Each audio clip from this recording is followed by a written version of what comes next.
So not many more people, but anyways, I think it's 4 o'clock in the afternoon. Good afternoon, everybody. Welcome to yet another webinar on health-related quality of life in congenital malformations. My name is Jens Dingemann. I work as a pediatric surgeon in Hannover Medical School in Germany, and surgically deal with those patients. And on the other hand, I co-chair the quality of life group in ERNICA, where I work together with Michaela Delmark-Blom, and we do studies on quality of life in congenital malformations. So today it's my pleasure to introduce two esteemed speakers on quality of life. We start with the lady who, her name is Elin Öst. She's working as a nurse specialist in Karolinska Institutet in Stockholm, Sweden, and she specialized in caring for children with congenital diaphragmatic hernia and support their families. Her PhD thesis, which she's working on, focuses on long-term follow-up in children born with CDH, and also that's the focus of her clinical practice.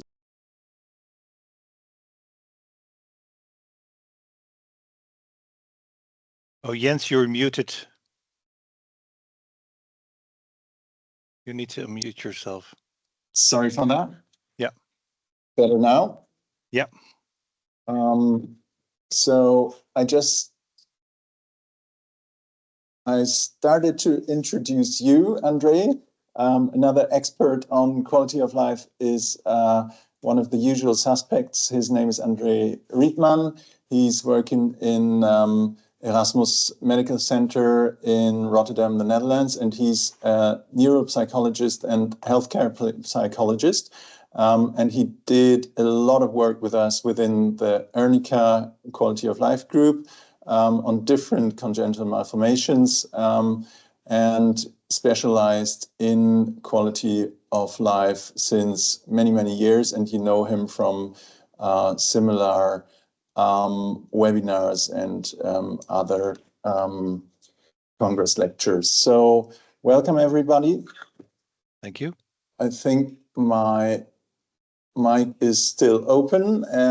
So one point to begin with is please keep yourself muted so that the sound will be clear, and also get your smartphones ready because Andre will have some QR codes to scan and we'll use the Mentimeter.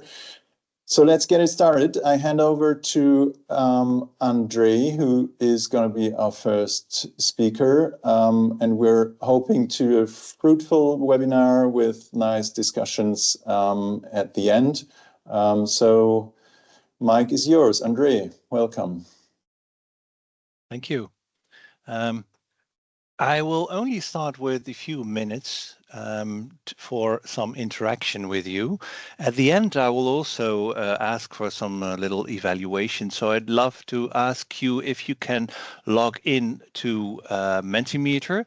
I will put that on screen now. So as you can see on the world map, you can probably see that. Is that right? And if you look at the top of the screen, you will find a code, which is 29239233. But you can also use your mobile phone to scan the QR code. And there's already one really fast person in who is living in the middle of the Atlantic Ocean, which is interesting. So I wonder which boat that is, but it's at least somebody who has good Wi-Fi on board. But we're curious to find who is going to add to this, since we have about 10 to 15 people. I'll wait till some people joined us so I can continue afterwards to see not only who you are, but also what your opinion on certain topics are. I think I see people from France and Germany. There's already 4 people in, one person living on the South Pole, which is interesting. or in the Indian Ocean. So I wonder if their opinions will be as exotic as the places where they live. One person's from Italy, very good. And if we reach 10 people, I will continue with the rest of the Mentimeter, especially also because at the end, we'd like to ask you what suggestions you have for subjects for future webinars, because we already planned 2 after the summer holidays. One about mental health in congenital malformations, as far as I understand, and there's a slide on that later on, and one on trauma in children and parents with or parents and children with congenital malformation. So that's 2 that are planned, but we really hope for suggestions also from the audience. We'll also ask you in different ways for that. There's 7 people stable there, so I will continue now. The code will be on top of the screen still, so you can still log in if you want to. I'd like your answer to this question, whether you're a healthcare professional, a parent, or a patient. So we have the same amount of people joining, 7 persons. Sometimes you need to press a submit. So there's a parent, and there are healthcare professionals. And the final question for the start is, how about how familiar you are to CDH?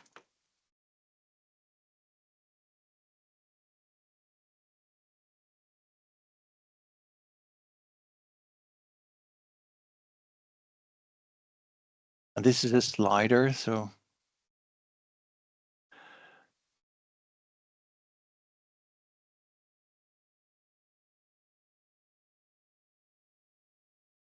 And straight away, I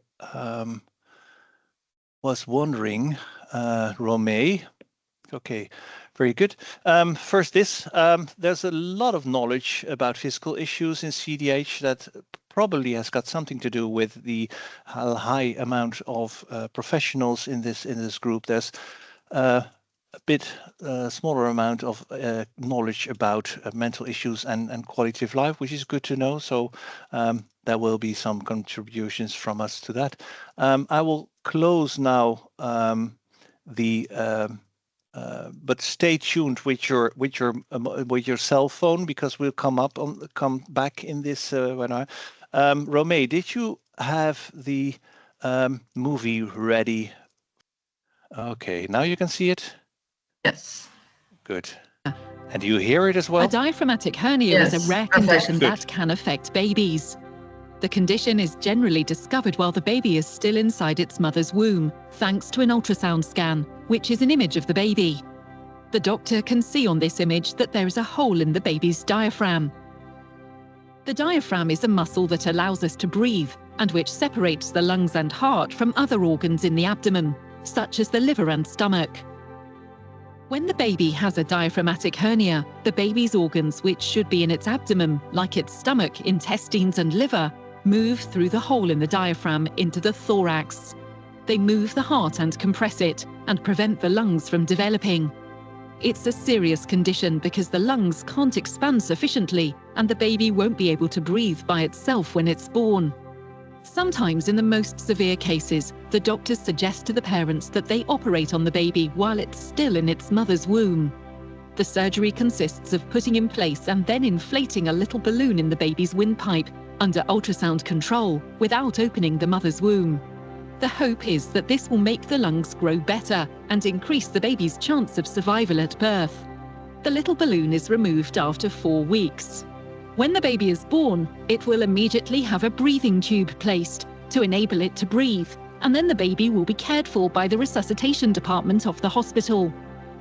The baby is installed in the resuscitation unit. It's a place where he's surrounded by machines to monitor him, help him to breathe, feed him, and give him medication. When his condition is sufficiently stable, the baby will have a surgery. The doctors will open his abdomen to put his organs back in the correct position. Basically, they're tidying up. Then they'll close the hole in the baby's diaphragm, either by stitching the diaphragm directly, or if the hole is too large, the diaphragm will be repaired using a patch. It's important to understand that although the baby has been operated on, he isn't yet cured. Thanks to the surgery, his lungs and heart now have enough room to grow, mend themselves, and learn to do their jobs. This can take some time, and sometimes it can be quite difficult for the baby, who is still very weak. So for this reason, he will generally spend several weeks in resuscitation. It's also important to understand that not all babies are lucky enough to manage to recover from this condition. For some, the lungs are so badly affected that they will not be able to survive in spite of the surgery. It may not even be possible to operate in some cases.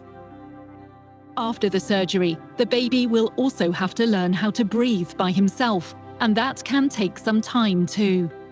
During this time, the parents, liaising with the medical team, can look after their child, changing his nappy, comfort care, and even carrying him. Being close is vital for both baby and parents. When he's gained enough strength and his lungs are sufficiently robust, the tube will be removed from the baby and other machines will take over to help him breathe on his own, little by little. He'll leave the resuscitation unit and be transferred to the intensive care unit. Here, he'll need to learn to breathe and feed without machines and to no longer need medication. It's sometimes quite difficult at first. If he needs help, the doctors can suggest various possibilities to the parents. Every day, the medical staff will check that the baby is growing and that everything is as it should be. This period can be difficult with ups and downs. When he's well enough, he'll move to another department in the hospital, the neonatal unit. This is the final stage before being able to go home with his parents. After a few days of checking that everything is all right and learning to be together without any machines, the doctors give permission for the baby to leave the hospital. At home, everyone needs to get their bearings at first. A nurse usually calls at the house to reassure everyone, and gradually everything returns to normal. The child will grow up like all the other children, but he's had an unusual beginning and can remain a little delicate during the early years of his life, so he'll be monitored regularly until he reaches the age of 18. And throughout this whole process, the doctors will be there to support the children and their parents so that everyone feels safe.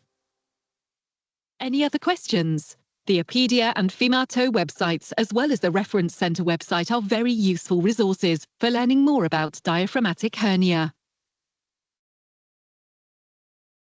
Well, thank you for watching this. And although there will be some differences between several children with CDH, I think, oops, YouTube starts immediately with the next movie, but okay. There will be some difference between children. So I think for expectation management, these pieces of information can really help to decrease insecurities. And of course, it won't cover all the insecurities that parents live through, but I think that this can really help if it is presented on a good time by the medical professionals to the parents. I give the word back to Jens, I think, to announce Ellen, or shall I go straight away to Ellen? I'm not sure. Well, I think I can start here. So I'm gonna share my presentation. See here. So first, I would like to say thank you for giving me this opportunity to be here today. Can you now see my slides? Yes? Yep. Can you see them in presentation mode? Yes, perfect. I'm going to just start to talk about the concepts, the health, quality of life and health-related quality of life concepts. And then I'll finish with our research from Karolinska University Hospital here in Stockholm, Sweden. So, sorry. So, where did this one go? Sorry. Yeah. So what is health? Is it the same for everyone? Well, the World Health Organization, they said in 1948 that health is a state of complete physical, mental, and social well-being, and not merely the absence of disease or infirmity. I prefer the definition by Huber et al., who said that health is the ability to adapt to one's environment, where health is not a fixed entity and varies for every individual depending on his or her circumstances. So it differs between people. And moving on to quality of life. Well, the concept of quality of life includes partly health, but also an overall experience of satisfaction with life. And once again, the World Health Organization, they said that quality of life is the individual's perception of their position in life in the context of the culture and value systems in which they live and in relation to their goals, expectations, standards, and concerns. So quality of life seems to be independent of age, gender, and culture, but it seems to be relevant to feel physically fit, be socially integrated, feel psychologically stable, be able to fulfill daily roles, and experience social support in a materially and economically safe environment. And this was stated by Bullinger et al. In 2002. So moving on to health-related quality of life. Well, that is a multi-dimensional construct covering physical, emotional, mental, social, and behavioral components of well-being and function as perceived by patients and or other observers.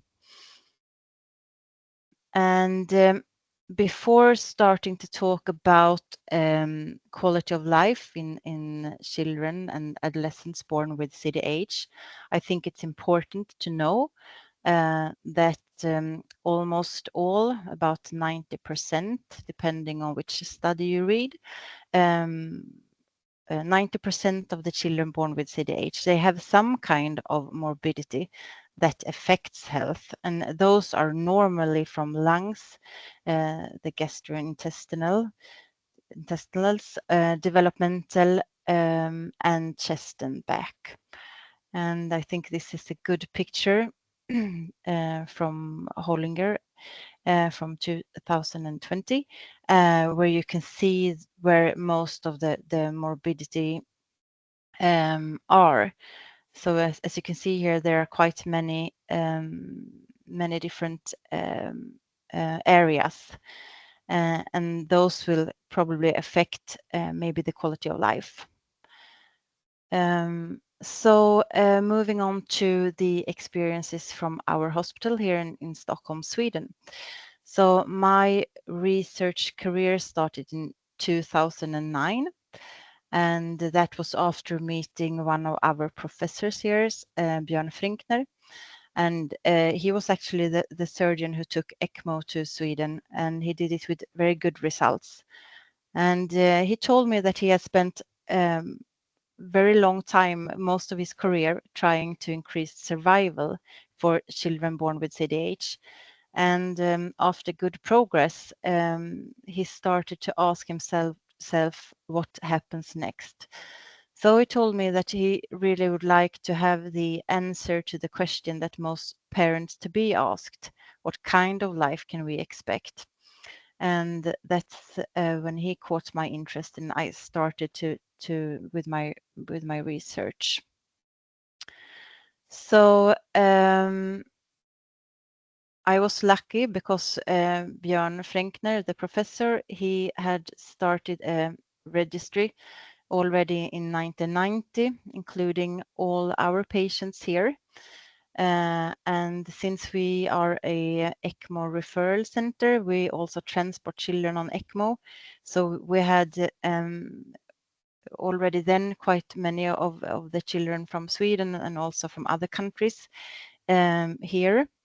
And it's good to know that Sweden is a small, or actually it's a quite large country by size, but we are only about 10 million citizens here.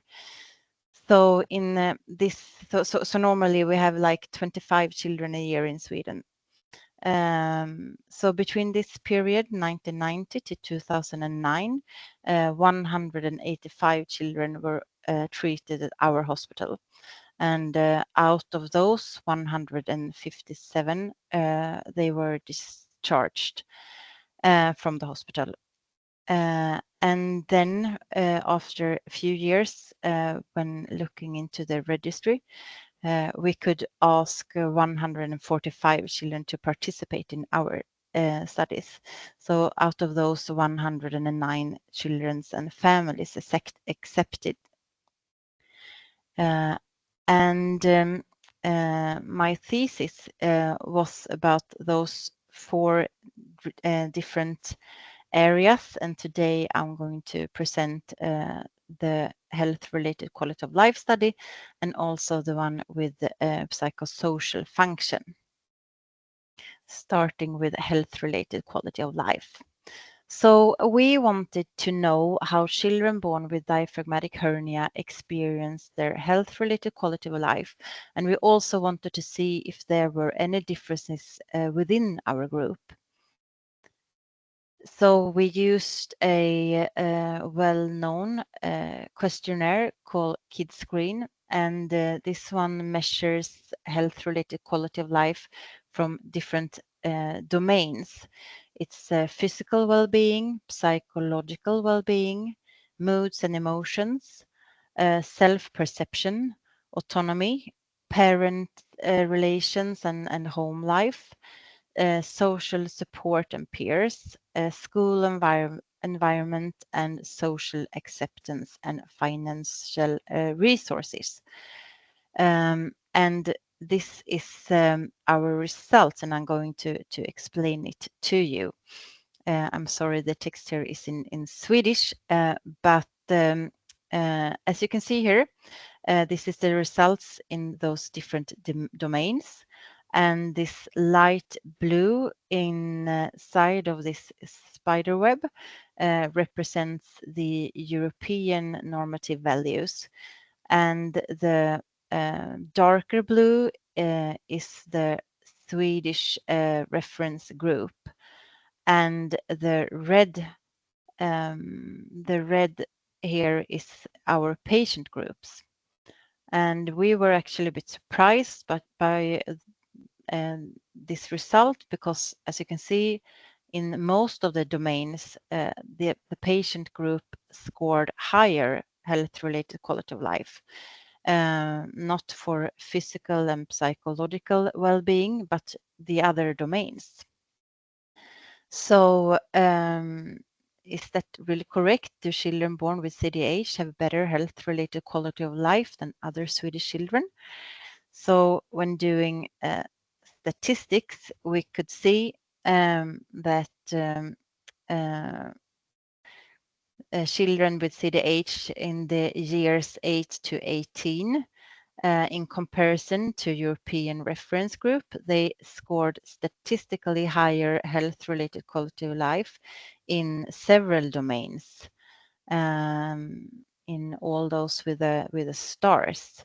So for self-perception, autonomy, parent relation and home life, financial resources, and school environment. And looking into the group of older children, the adolescents, we could see when comparing the patient group with the Swedish reference group, we could see that there was no statistically significant differences. So it was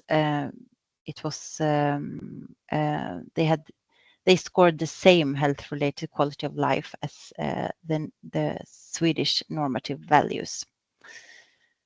So the results here was that we couldn't see any differences within the group, and we looked within the patient group.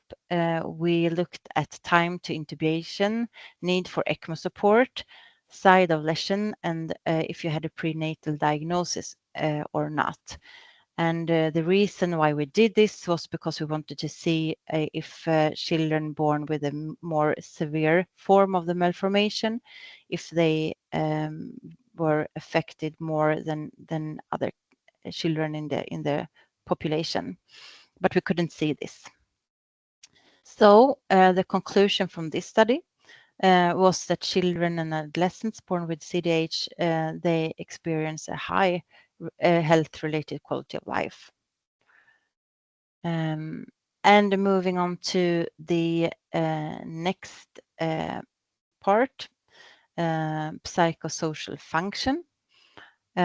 We wanted to see if children, adolescents, and young adults born with CDH, how they function psychosocially at school and in their free time. And also here we wanted to see if there were any differences within the group. So the method here, we used another questionnaire called Child Behavior Checklist. And this one is adjusted to different age groups. And this questionnaire is designed to assess competence, behavioral, and emotional problems in children and adolescents. Yes. And the results here, the thick line in the box represents the median, and the box represents the interquartile range, and the bars represent the upper and lower quartiles. And values below the green line are normal, and above the red line is clinical, and in between it's borderline range. And as you can see here, all age groups had normal scores. And when we looked further into the results, we could see this picture. This picture here is if you are over the green line, you score a normal psychosocial function, and here it's in different places, like for activity, social, and school. And what we could see here was that only 40% of the children aged 6 to 18 years had a normal level of activity. Or psycho, children, the conclusion here was that children, adolescents, and young adults born with CDH, they have a normal psychosocial function, and they function well in school and in their free time, but less than half of this study population had a normal activity level. So that was all my pictures. So I'm gonna stop share here. So now I can see you again. Moving back to Andre, right? Yeah. So we will save the questions for yes. the discussion for the end, and I will continue with another presentation on two other studies, and I will share my screen with you, and I hope you can see this now in presenter mode. No. Yep. And again. Yeah. Okay. Thank you. Also, thank you for having me, because at first it wasn't meant that I would present here.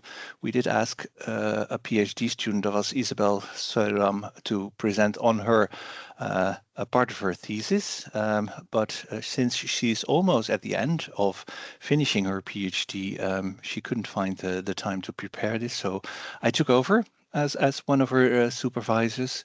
And I'd like to start with this figure. I really like this paper by Beverly Power that has been written in a last year about the patient journey concerning CDH.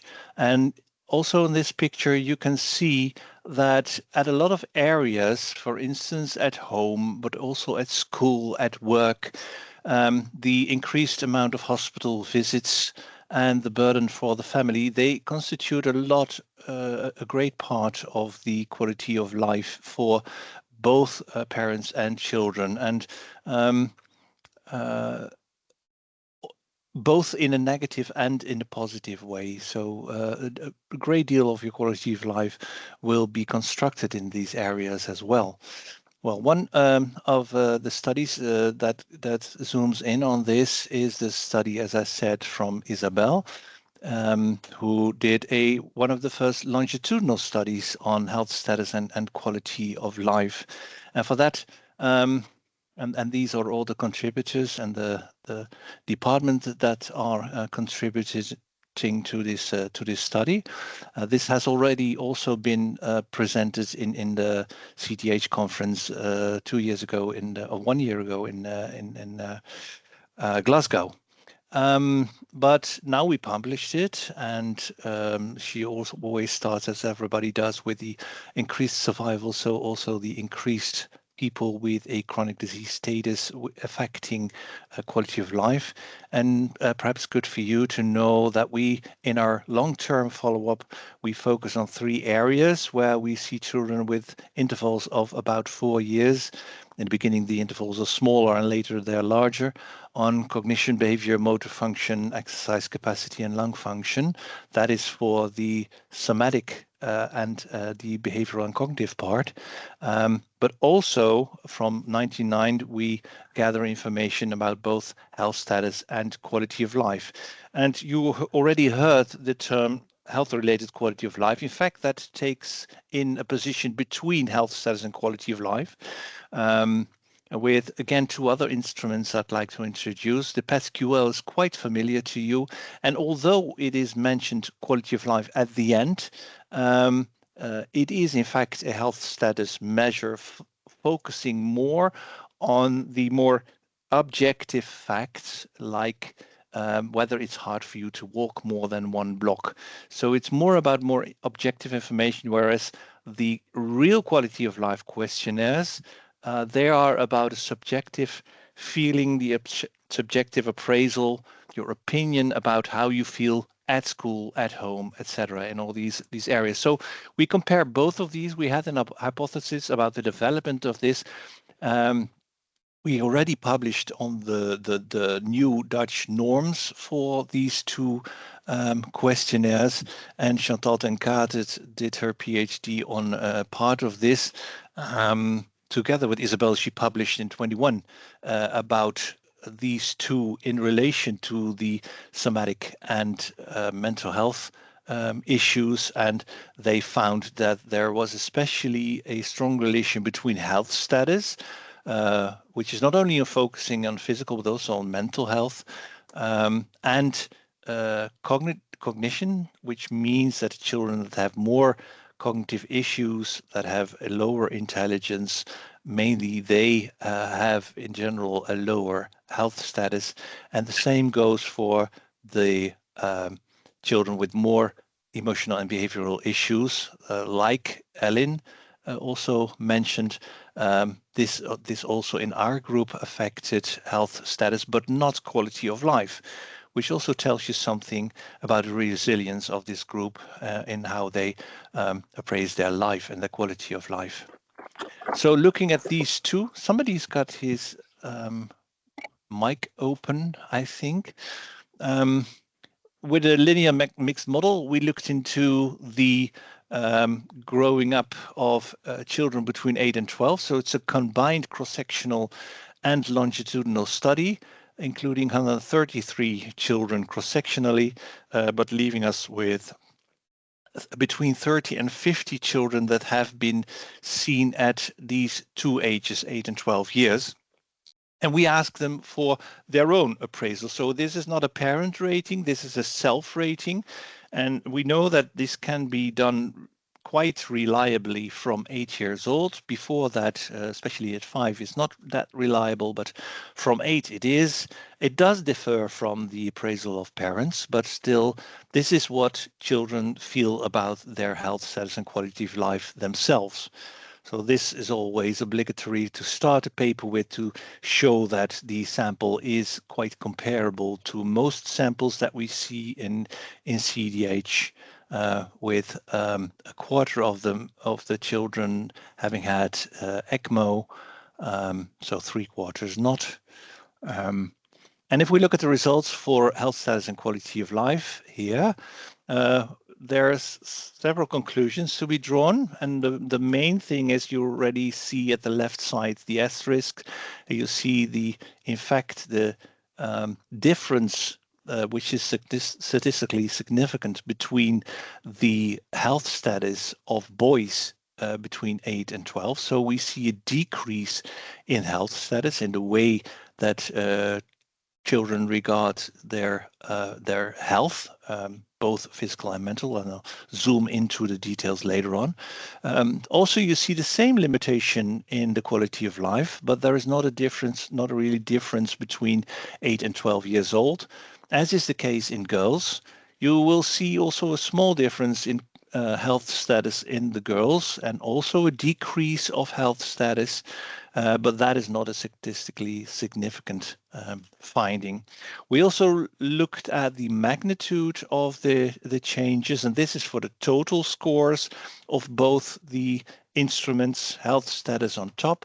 So you see a medium effect size if we look at the comparison to the normative data, so children without CDH of the same age. We see a medium effect size at 8 and a large effect size. And I think thank you. You see that indeed for both boys and girls, there is a larger effect size, so a decrease of health status. Also a small decrease in boys for quality of life, a difference between boy and girls in quality of life, but that is not a statistically significant difference. So there's a small difference. And then we zoom in to the different scales. This is quite complicated to read, but I'll take you through this. The dark green squares, they represent a large effect size, so a big difference between the children with CDH and the children without CDH. So you can see physical health status is quite stable over the years and not different between girls and boys, as is school appraisal in health status. You also see that the health status has got a bigger difference between the appraisal of the children with CDH and the norm than there is a difference between quality of life of children with and without CDH. And if you zoom in and you ask yourself, where does this significant difference over the years from 8 to 12 in boys come from, you will see that there is an increase in emotional and social issues, but also in the total psychosocial scale, which results in a strong decrease of health status in boys. And you also see that there is this same, almost the same decrease, as I said, which is not statistically significant. So this is what we should look for. This is what we should take care of, this appraisal, especially in physical health, in school life, and in psychosocial functioning, if children grow up from 8 to 12 years. So the points of concerns on physical and school were already there at 8 years, but this spreads out over almost all areas of quality of health status when children get to be 12 years old. So this is in short the main conclusion is that there in this group there are some differences, and if you are asking yourself how come that there are these differences with the study of Ellen. Firstly, you need to realize that this is a different instrument. The KID screen, as I said, it takes a position between the PETQL and the DUX, because that is a health-related quality of life instrument. And next to that, I do think that we need later on, if there are more cross-sectional and longitudinal studies, to have a meta-analysis to find how children develop over time in their quality of life and what are the predictors on quality of life. To finalize, I have this one slide about a study that Rebecca Polverenti, another PhD student of our department and of ERNICA, this paper is yet to be submitted, so I'll ask you not to make pictures of this one. This will be published in the really near future. And what is really interesting is that although it is a cross-sectional study, is one of the first studies into young adults with CDH.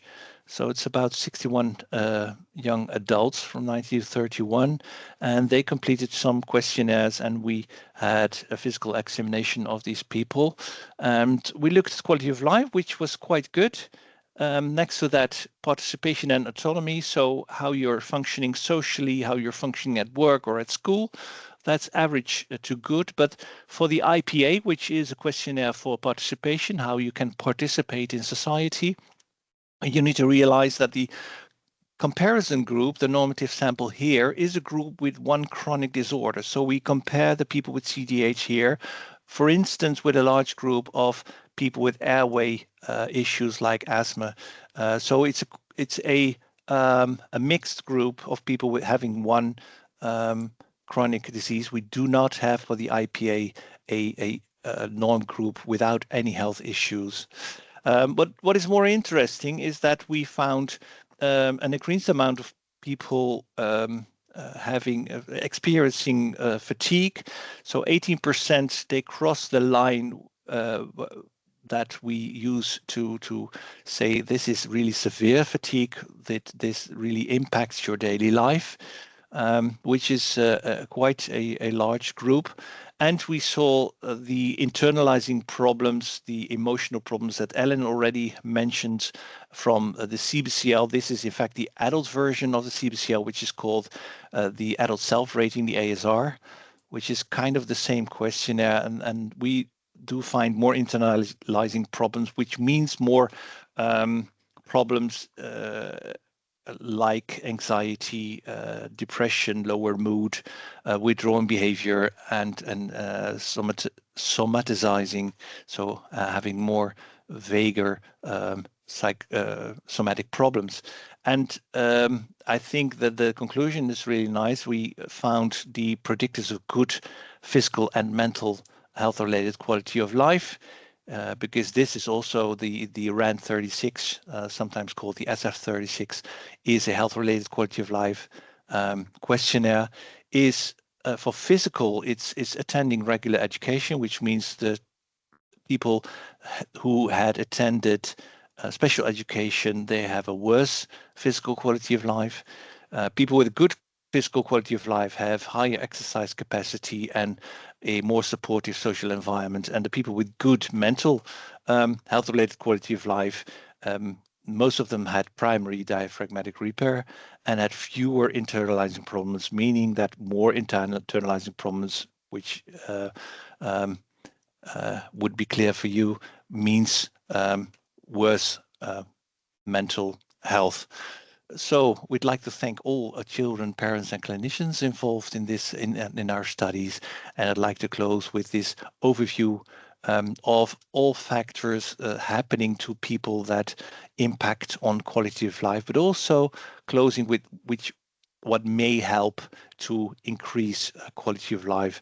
And this is more a subjective finding, not always supported by thorough research, but I think this doesn't matter at this time, because you need to lead your life independent of there has been conducted research about this.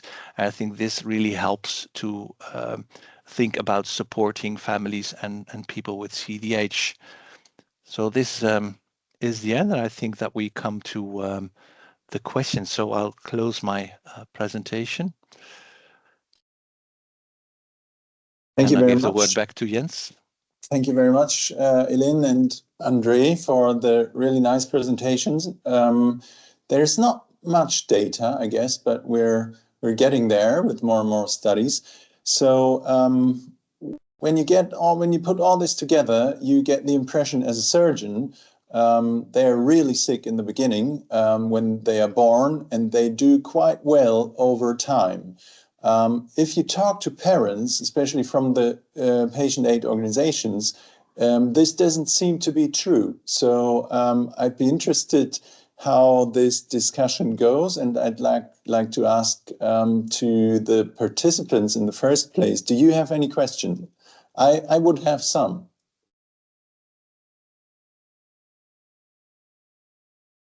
Can't see any hands right now. So my first question goes to Ellen. Do you think you took the right instrument to measure quality of life? Because, I mean, this webinar is on quality of life, and obviously you found no difference to the normal population using a generic instrument. Do you think we're using the right instrument? I mean, you know well that we have developed a disease-specific instrument for the esophageal atresia and found very, very different results from the data we got from the generic instruments. And also, could it be that a symptom-specific instrument would even better show the picture of quality of life in these patients, because the malformations are all very different. So I'd be keen to know your opinion on that. Well, I think you had the answer to the question, because I believe that is the answer. It depends on how you ask the question, really, and it would be really nice and good in the future to have a good disease specific instrument, and I'm sure that there are many parts that, I mean, all the patients and families I meet, this is not really what I see. So I think definitely that we could see other answers with another instrument. Well, may I add something to that? I do agree that a disease-specific instrument could help. I'm not sure whether all symptom-specific instruments would add to this, because not all symptoms really directly impact quality of life. For instance, fatigue does, as you saw in the last study, so I think it's important to include that. But still, there's another hypothesis for this good quality of life in questionnaires. And that is I think also a bias that could exist, because we are working in third-line hospitals. So if you come to the consultation room, you come there not only to tell how well everything goes. So on your list, there's not a list of all positive activities, but mainly questions and concerns. And I think in the consultation room, we're not always certain what the impact of the issues that parents and patients bring up is, and the impact is in fact a result, an end result of, in fact, these objective symptoms, but together with the resilience of the group. For instance, we also know from the children with congenital heart disease that both parents and children over a long range of time have a more positive appraisal of quality of life, which we sometimes even call the kind of survivor's rush. like we really had this really bad start, and everything now, the fact that my kid survives, the fact that he goes to school is more than I expected, and that could also contribute to a more positive appraisal of quality of life, I think. But you're right, Aline is right, of course, that perhaps a disease-specific questionnaire could touch these points that are more sensitive in CDH, but unfortunately, we don't have that instrument yet. Thank you, Andre. That's a sort of a coping mechanism as well, right? I think so. That really has an impact on the results if you're measuring generic quality of life. Fanny has her hand up. Actually, I wanted to add just what Andre said, that I think that the group has certain resilience and the perspective is quite different from the general population. So that could be a big bias in the study. True. And I don't know how you can circumvent that through the tools. Well, we've really investigated coping mechanisms in patients with EA, and I think that's also an interesting question to see whether coping mechanisms, I'm sure there are, how they impact later quality of life. I think it's particularly interesting because patients are so much sicker within the CDH group as compared to most patients with esophageal atresia. Celine has her hand up. Yeah, hello. It was more a question to understand better the two presentations you made. Eline, your study was focused on a group of very large different age of people. And Andre, your study was more focused on two very specific age at early childhood, I would say. And Eline, you also had the feedback of already grown up people. So is it also playing a role in the results you showed? I think it's hard to say because survival has really changed during those years. So the back in 1990, when the first children or young adults in our study, they were another. I think it's a bit biased, and I think that from now on we can maybe see better, because now we have a more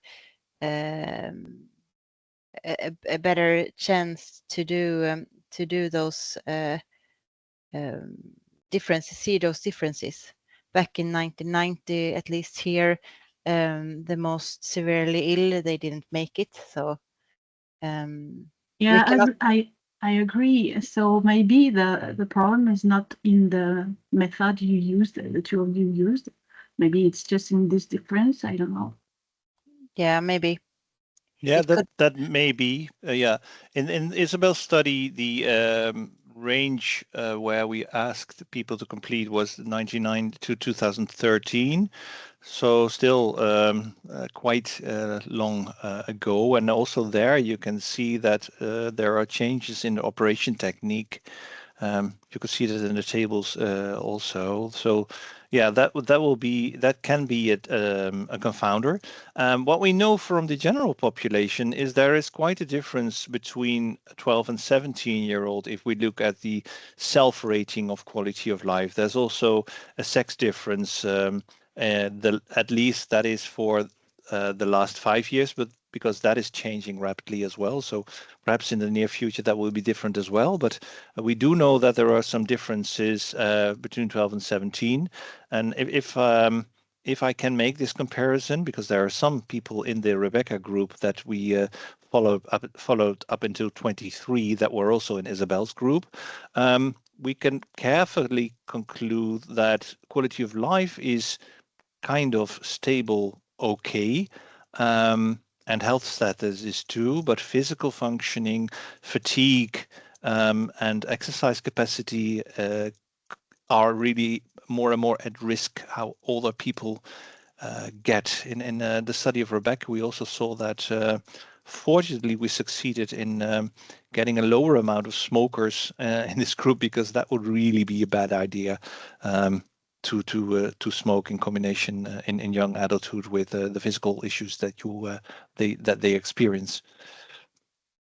Yeah, and another aspect is, I think, the intercultural differences. So living in Sweden obviously makes you happier than living in Germany. We know that from our and the groups. same for, yeah, you have a bigger country and less inhabitants. Yeah, maybe. Niels Quist has another hand up there. Can you hear me now? Okay. Yes, but I think it's very surprising when we do all these quality of life studies in children that has been operated for congenital formations. We only find some very, very, very small differences. And my question is, how shall we, what should we decide? Is it clinical relevant or is not clinical relevant? And another point is that it also surprises me that we have done some studies in, for example, in rectal malformations and compared it to the surgical procedures that have performed and the complications and so on. And we can't see any differences. So I'm sure that all these instruments that we are using today, both generic and also more disease-specific questionnaires, I don't think this is the right way ahead. We have to find some new instruments to cope with this. Yeah, very true, Niels. And I think the direction is more symptom specific rather than disease specific even. We discussed that in the quality of life group. So I think disease specific might be a lot more, it might provide a lot higher specificity and sensitivity than generic, certainly. And then chronic generic is even better than generic, like DISP kids, for instance. And then it goes to disease specific and ends up, I think, in matter of validity and symptom specific. That would be an interesting topic, I suppose. Funny. Also, maybe I add something to that. Also, maybe it would be more important to investigate the use of healthcare, medication, and psychologists and so on. It sometimes may give a more impression of what the problems are. Very true. If you have the better follow-up program, you might end up with better quality of life. I'm very sure that's true. Fanny has another hand up. Yeah. Just wanted to comment on the fact that in the study you saw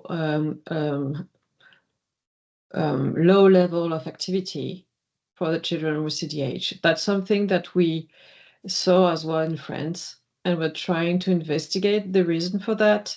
And because so we started a study, but that's a long process, to see if the children that are doing less sport activities, for instance, this is due to clinical symptoms or more from, for instance, from the families and the parents that are afraid of the child doing some sport, being hurt, etc., because of the entire trauma of CDH. So this is something not clear to us right now and that we're trying to investigate. But because we're sure, it's like before you told people with pulmonary problems were told not to do any sport. And now we know that that's the entire contrary. That's very beneficial to do some exercise to have better pulmonary function. And I think that's the same for CDH children. And so we're trying to investigate because, for some of them, we saw that compared to the general population, they're doing less exercise, and we don't know why. Yeah, thanks very much, Fanny. But it's a very good point. I think in the interest of time, we have to move on to Andre now, who concludes the session with a few slides. So this has been the liveliest discussion in all the webinars we did so far. I'm very happy that despite our technical problems in the beginning, this went so well, and I'm sure we will continue that in another place or another time. So thank you everybody for that, and I hand it over to Andre then. Yeah, so only 2 more questions are left. We ended with this question on how familiar you are, and I hope your knowledge about mental and quality of life issues increased now. But first, I'd like you to rate what you thought about this meeting. But I'll let you go back to your. Now it looks like these are the only 2 alternatives, but I know there are more. So if you're still access to the Mentimeter, you could also log in again with using the code on top of the screen. So thank you for this. So please come in, because the next question is for us really important as well, to also discover what ideas you have for future webinars. And as I already said, and I'll change the screen now to the last slide that was made. Can you see the PowerPoint slide now? Yeah. So there are 2 webinars coming up after summer. So from, I think, October, November, there will be one about mental health and behavioral difficulties. And there will be one about the parents' experience with trauma. So if you'd like to follow our activities, you could scan the QR code to get the ERNICA newsletter. And now finally, I'm going back to the last question of the Mentimeter, which is about what are your wishes, your ideas for future webinars. And we'd love to hear your ideas, because that will help us to create better information for you in the next future.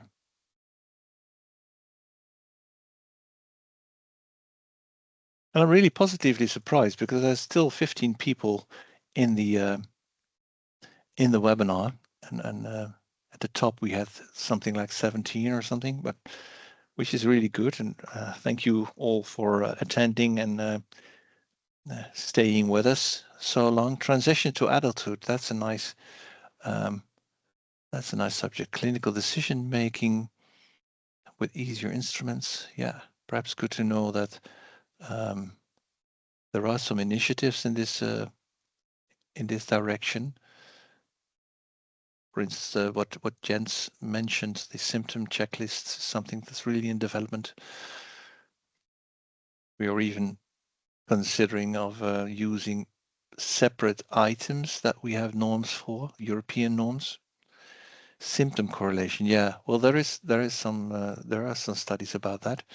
I suppose that is for the whole ERNICA spectrum of diseases, because the last years we focused on esophageal atresia and CDH, and we try to make that a more broader area of information. Obviously, our review was about all the index diagnoses within ERNICA, and the mental health webinar will also be about the broad range of all different index diagnoses within ERNICA. Defining guidance for better quality of life, to get better quality of life. Yeah, that would be a good idea, because that would give us information to follow up on the findings that we just presented. Yeah.